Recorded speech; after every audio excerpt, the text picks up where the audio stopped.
Database language mainly तो ये 3 प्रकार की होती है, लेकिन अगर हम 2 प्रकार इंपॉर्टेंट वाले पढ़े तो एक है डीडीएल कमांड, एक है डीएमएल कमांड। ये 2 कमांड हमको बहुत सारे एसक्यूएल क्वेरी लिखने में ही मदद कर रही होंगी। और भी होती है जैसे DCL command, TCL command. DCL full form हो जाता है data control command, transition control command. वो चीजें हम आगे वाले चैप्टर में पढ़ेंगे, लेकिन ये 2 चीजें हमारे लिए बेसिक चीजें जो इंपॉर्टेंट आ रही होंगी। जैसे कि अगर डीडीएल का फुल फॉर्म बोले तो डाटा डेफिनेशन लैंग्वेज। ये क्या कर रहा होगा, ये है ना हमारे स्कीमा के ऊपर काम कर रहा होगा। अगर ये कॉलम के हमारे मेन एट्रीब्यूट है जो हेडिंग दे के रखा है, अगर ये है तो इसके ऊपर मेन काम करने वाला जो काम है ये है डीडीएल का। अब डीडीएल में क्या हो सकता है, जैसे कि एक टेबल ही क्रिएट कर रहे हैं हम, क्रिएट एक column, create a table, create ये वाली चीज, क्रिएट वाली चीज। तो ये वाला एक चीज होगी हमारी डीडीएल में। एक हो सकता है ड्रॉप कर दीजिए, टेबल ड्रॉप कर दो, एक हो सकता है अल्टर कर दो, एक ट्रंकेट होता है, एक रीनेम होता है। ये सारी चीजें अगर हम कर रहे होंगे तो ये डीडीएल में आ रहा होगा। सेकंड बात करते हैं डीएमएल में, जो कि डाटा मैनिपुलेशन लैंग्वेज। ये है ना इंस्टांस के ऊपर काम कर रहा होगा हमारा। ये पर्टिकुलर इंस्टांस है, ये पर्टिकुलर इंस्टांस है कि अगर इसके अंदर कुछ इंसर्ट कराना है, एक रो इंसर्ट करानी है तो इसके अंदर हम इंसर्ट वाली कमांड दे रहे होंगे, या फिर कुछ अपडेट कराना है तो अपडेट वाली कमांड दे रहे होंगे, या फिर डिलीट कराना है तो डिलीट वाली कमांड। ये सारी जो कमांड है ये कमांड आती है डीएमएल के अंदर। अब ये डीएमएल अगर हम समझ गए तो डीएमएल के अंदर 2 पर्टिकुलर टाइप्स के अपने कमांड्स होते हैं। वो कमांड्स क्या होते हैं, एक होता है प्रोसीजरल डीएमएल, एक होता है नॉन प्रोसीजरल डीएमएल, जिसको हम डिक्लेरेटिव बोलते हैं। कुछ नहीं है, एक सिंपल भाषा में समझा जाए तो प्रोसीजरल डीएमएल का मतलब यह है कि मुझे एक इंफॉर्मेशन तो चाहिए, और कैसे चाहिए वो मैं बता दूं कि ये इंफॉर्मेशन मुझे ऐसे ही पैटर्न में चाहिए। कि ये अगर टेबल रखा है तो टेबल में मैं बोल दूं कि ये वाली रो मुझे चाहिए, और रो की जो कॉलम है, रो के जो एलिमेंट है वो एक के बाद एक नीचे चाहिए। तो ये वाली चीज अगर मैं बता रहा हूं तो ये हो गया प्रोसीजरल डीएमएल। लेकिन अगर मैं नहीं बता रहा हूं और वो खुद ब खुद अपने हिसाब से ही अरेंज करके दे रहा है कि नहीं ये ऐसा की जगह ऐसा भी हो सकता है, तो वो हो गया नॉन प्रोसीजरल डीएमएल। और इसका मस्त वाला एग्जांपल है एसक्यूएल। हम लोग यही इस्तेमाल करते हैं नॉन प्रोसीजरल लैंग्वेज। हम लोग अभी तक के ये नहीं बताते हैं कि हमको डाटा तो चाहिए लेकिन कैसे चाहिए वो नहीं। एक बार डेफिनेशन समझो, require a user to specify what data are needed, कौन सा डाटा चाहिए ये भी बताना है, and how to get those data, कैसे चाहिए वो भी बताना है। लेकिन नॉन प्रोसीजरल डीएमएल में क्या हो रहा होगा, require the user to specify what data are needed without specifying how to get those data. ये नहीं बताने की जरूरत है कि कैसे चाहिए वो डाटा,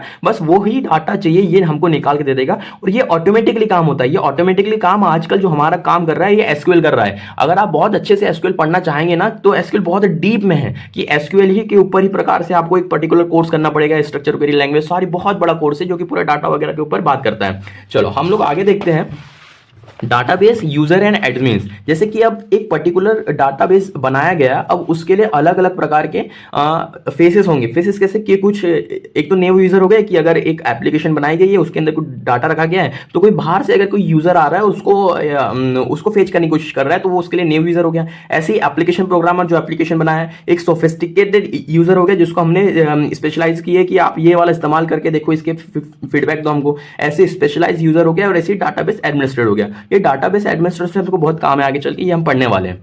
चलो अब आगे देखो कि यहां से क्वेश्चन आरजीपीयू में बहुत बार बना है कि ये क्वेश्चन क्या बोलता है, view of data. View of data का क्या मतलब है कि एक आपने डाटाबेस बनाया, अब उसको कैसे अलग अलग तरीके से लोग देख रहे होंगे, कैसे इस्तेमाल कर रहे होंगे, वो वाली चीज। इससे ज्यादा इंपॉर्टेंट ये है view of data. View of data का क्या मतलब है कि 3 प्रकार से सर एक चीज को देखा जा रहा होगा। वो 3 प्रकार से कैसे, एक तो वो हो गया जहां पे पर्टिकुलर फिजिकल लेवल, जहां पे डाटा डिस्क के अंदर डाटा स्टोर है। डिस्क के अंदर डाटा स्टोर है। क्या होता है कि जो डाटा स्टोर होता है ना वो एक बहुत बड़ी बड़ी डिस्क के अंदर होता है। एक फिजिकल लेवल की अगर बात करें तो वो डिस्क होती है, डिस्क के अंदर डाटा स्टोर होता है। तो ये फिजिकल लेवल ये हो गया जिसके अंदर एक्चुअली डाटा स्टोर है। फिर ये बात करें लॉजिकल लेवल। लॉजिकल लेवल का मतलब ये कि एक ऐसा एडमिनिस्ट्रेटर जो कि टेबल बना के उसको सही तरीके से फेच करवा रहा हुआ इन्फॉर्मेशन। हजारों प्रकार की इंफॉर्मेशन यहाँ पे रखी हुई है, लेकिन उसमें से कुछ चीजें फेच कराना, कुछ चीजें निकाल के देना लॉजिकल लेवल का काम है, जो कि टेबल के फॉर्म में हमको रख के दे रहा हूँ। बहुत प्रकार का इधर उधर डिस्ट्रीब्यूटेड डाटा फिजिकल लेवल में डिस्क के अंदर रखा हुआ है, अलग अलग टेबल में डिवाइड करने का काम है लॉजिकल लेवल का। लॉजिकल मतलब समझ में आ रहा है, थोड़ा दिमाग लगा रहा है, दिमाग लगा के ही यहाँ पे डाटा रखा जा रहा है। फिर अगर तीसरी बात करें व्यू लेवल, अब ये व्यू लेवल हम जैसे यूजर या फिर और भी कैसे यूजर कि उन डाटा को फेच करने वाले, अब वो डायरेक्टली फिजिकल लेवल को फेच नहीं कर सकते, नहीं तो वो फ्लैट फाइल वाला सिस्टम हो जाएगा। यहाँ पे बीच में लॉजिकल लेवल डाला गया है ताकि आप इसको पर्टिकुलर इंफॉर्मेशन ही सर्च कर पाए कि आईआरसीटी की एक वेबसाइट है, उसके अंदर मुझे एक पर्टिकुलर ट्रेन चाहिए, तो वो पर्टिकुलर ट्रेन मुझे निकाल के देगा यहाँ पे, और यहाँ से मैं यहाँ फेच कर लूंगा। किसी और को भोपाल से रीवा चाहिए तो भोपाल से रीवा यहाँ से लेके जाएगा। ऐसी सारी चीजें ये अलग अलग इंटरफेस प्रोवाइड करता है। इसीलिए मैंने यहाँ पे व्यू लेवल के अंदर V1 V2 VN ऐसे सारे बनाए। बहुत सारे व्यू हो सकते हैं, और व्यू का मतलब, व्यू लेवल का मतलब ही होता है कि यूजर अब इस्तेमाल कर रहा है। ये यूजर वाली चीज हो गई, ये हमारी टेबल वाली चीज हो गई, और ये डिस्क वाली चीज हो गई। काफी इंपॉर्टेंट बन जाता है, इसलिए आप इसको ध्यान से देखना।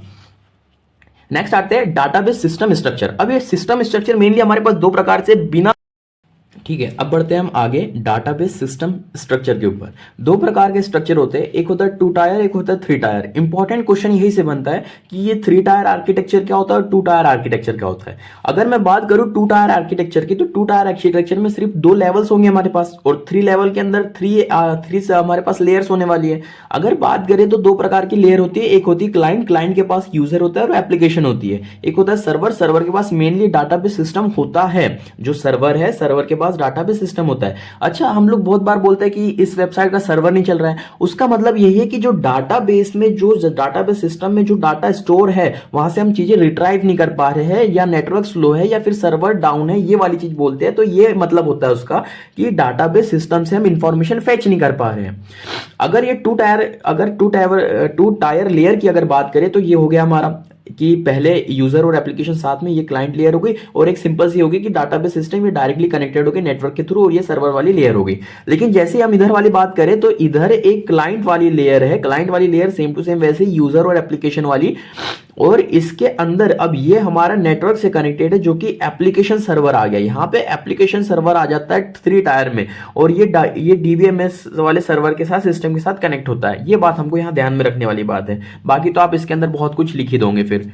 अब बात करते हैं आगे डिजाइनिंग डाटाबेस। अब हमको डाटाबेस डिजाइन करना है, कैसे कर रहे होंगे, यही से हमारा एक बड़ा वाला इंपॉर्टेंट चीजें स्टार्ट हो रही है। क्या हो रही है, अब ध्यान से समझो कि एक डाटा मॉडल है, डाटा मॉडल है, वो डाटा मॉडल है ना, 2 प्रकार से हो रहा होगा। एक है ईआर डायग्राम, जिसको हम एंटिटी रिलेशनशिप मॉडल बोल रहे होंगे। एक हो गया रिलेशनल मॉडल। रिलेशनल मॉडल का मतलब है कि अब जो इंफॉर्मेशन है वो टेबल के फॉर्म में रखी जाएंगी, और उनके बीच में कुछ रिलेशन बताया जाएगा कि ये इससे ऐसे रिलेट है, वो उससे ऐसे रिलेट है।